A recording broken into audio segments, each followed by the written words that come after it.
दुनिया के कुछ मोमेंट ऐसे होते हैं जब न्यूज़ ज़्यादा शोर नहीं करती, लेकिन इम्पैक्ट बहुत गहरा देती है। वेनेजुएला में जो हुआ वो एक ऐसा ही मोमेंट था। कल तक ट्रम्प को जो पूरी दुनिया लाउड लीडर समझती थी, बोलता ज़्यादा है करता कम, ट्वीट्स, थ्रेट, ड्रामा, लेकिन वेनेजुएला ने एक बात क्लियर कर दी। ये सिर्फ बात नहीं थी, वार्निंग थी। एक सोवेरेन कंट्री के प्रेसिडेंट को उठा कर ले जाना और अमेरिका ले जाने के बाद कोर्ट के सामने खड़ा कर देना और उन पर ड्रग ट्रैफिकिंग जैसे सीरियस एलिगेशन लगाना, ये नॉर्मल जियोपॉलिटिक्स नहीं है। प्रेसिडेंट बोलते हैं आई एम इनोसेंट, लेकिन ये सच या झूठ से ज़्यादा इम्पोर्टेंट सिग्नल है। सिग्नल ये कि पावर के सामने कोई भी खड़ा नहीं रह सकता। इसके बाद सबसे अजीब चीज़ हुई। वेनेजुएला में कोई सिविल वॉर नहीं हुआ, कोई हंगामा नहीं हुआ, सपोर्ट दिया गया।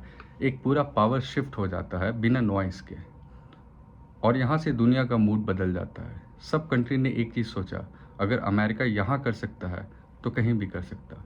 लेकिन जो बात कहानी को डेंजरस बनाती है वो ये है कि ट्रम्प ने इस ऑपरेशन के बारे में अपने ही कांग्रेस को पहले से नहीं बताया। अमेरिका के प्रेसिडेंट का ऐसा बोलना है कि पार्लियामेंट पे भरोसा नहीं किया जा सकता क्योंकि वहाँ से बातें लीक होती है। लेकिन वही ट्रम्प प्राइवेट ऑयल कंपनीज़ को पूरा भरोसा देती है। ऑपरेशन से पहले भी उनसे बात करती है, ऑपरेशन के बाद भी उनसे बात करती है। मतलब इलेक्टेड रिप्रेजेंटेटिव को डार्क में रखा जाता है और कॉरपोरेट बोर्ड रूम्स को फुली इन्फॉर्म्ड। ये लाइन क्रॉस होता है जब वॉर डिसीजन डेमोक्रेसी से निकल कर बिजनेस इंटरेस्ट पे चले जाए। तब जियोपॉलिटिकल आइडियोलॉजी हिल जाती है, कैलकुलेशन बन जाती है। कांग्रेस को तब फ़ोन आता है जब काम हो चुका होता है, परमिशन बाद में ली जाती है और एक्शन पहले कंप्लीट हो जाती है। इसके बाद रिपल इफेक्ट शुरू होता है। क्यूबा के नाम पिक्चर में आता है। रिपोर्ट बोलती है कि वेनेजुएला के सिक्योरिटी सेटअप में क्यूबन ऑफिसर थे और ऑपरेशन में कई क्यूबन पर्सनल मारे गए। अब ये एक फेमिलियर पैटर्न है, पहले एसोसिएशन, फिर ब्लेम, फिर जस्टिफिकेशन। आज वेनेजुएला है, कल क्यूबा भी हो सकता है। अ लो हैंगिंग टारगेट। सबसे ज़्यादा इम्पैक्ट ईरान पर पड़ा है। ईरान हमेशा ट्रम्प को अंडर एस्टिमेट करती आ रही है। लाउड, अनप्रिडिक्टिव बट अल्टीमेटली सेफ समझती थी। वेनेजुएला ने ये बिलीफ तोड़ दिया। सडनली तेहरान को समझ आ गया कि ट्रम्प सिर्फ प्रेशर टैक्टिक्स नहीं यूज़ कर सकते, वो एक एग्जाम्पल भी सेट कर सकते हैं।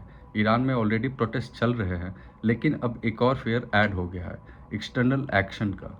Emergency meetings, worst case discussion, सब कुछ सडनली सीरियस होने लगता है। और इसी पूरी पिक्चर में सबसे लाउड चीज़ है साइलेंस, मिडिल ईस्ट का साइलेंस। अगर आप देखेंगे तो अरब कैपिटल्स ज़्यादा रिएक्ट नहीं कर रहे हैं, क्यों? वो क्वाइटली सारा सिचुएशन को ऑब्जर्व कर रहे हैं। कई लोग चाहते हैं कि ईरान में एक्चुअल में रीजनल इन्फ्लुएंस कम हो। हमास, हिजबुल्ला, प्रॉक्सीज, सबका वेट मिडिल ईस्ट ने सालों से झेला है। इसलिए जब कोई और काम करता है और रिजल्ट उनके फेवर में हो तो अधिकतर लोग साइलेंस को ही स्ट्रैटेजी बना लेते हैं। अब आते हैं इस कहानी की सबसे इम्पॉर्टेंट लेयर पे, ऑयल और चाइना। वेनेजुएला का ऑयल हो या ईरान का तेल, दोनों चाइना के लिए क्रिटिकली सप्लाई लाइन है। Assured oil, discounted rate, long term advantage. अगर इन दोनों सोर्स को प्रेशर में डाला जाता है तो चाइना को डायरेक्ट वॉर में जाने की ज़रूरत ही नहीं है। महंगा ऑयल, कम मार्जिन, इकोनॉमिक प्रेशर, बिना एक मिसाइल के सब चाइना के ऊपर डाला जा सकता है। और यही ट्रम्प असली गेम खेलते हैं। वो एक इमेज बना रहे हैं अनप्रिडिक्टेबल लीडर होने का। आज हैंडशेक करते हैं और कल हैमर यूज़ करते हैं। ये मैडनेस नहीं है, ये एक ट्रू स्ट्रैटेजी है। सड़कों सड़कों पर उस आदमी से नहीं लोग डरता जो रूल फॉलो करता है, बट उस आदमी से डरता है जो रूल तोड़ सकता है। वेनेजुएला के बाद दुनिया में जो कुछ भी चल रहा है उससे पूरी दुनिया को ये समझ में आ गया कि ट्रम्प रूल तोड़ सकते हैं। इसलिए आज सवाल ये नहीं है कि ट्रम्प क्या बोलेंगे, सवाल ये है कि दुनिया अब उनकी बातों को कितना सीरियसली लेगी और उनके हर सेंटेंस के पीछे एक पॉसिबल एक्शन देखेगी या नहीं।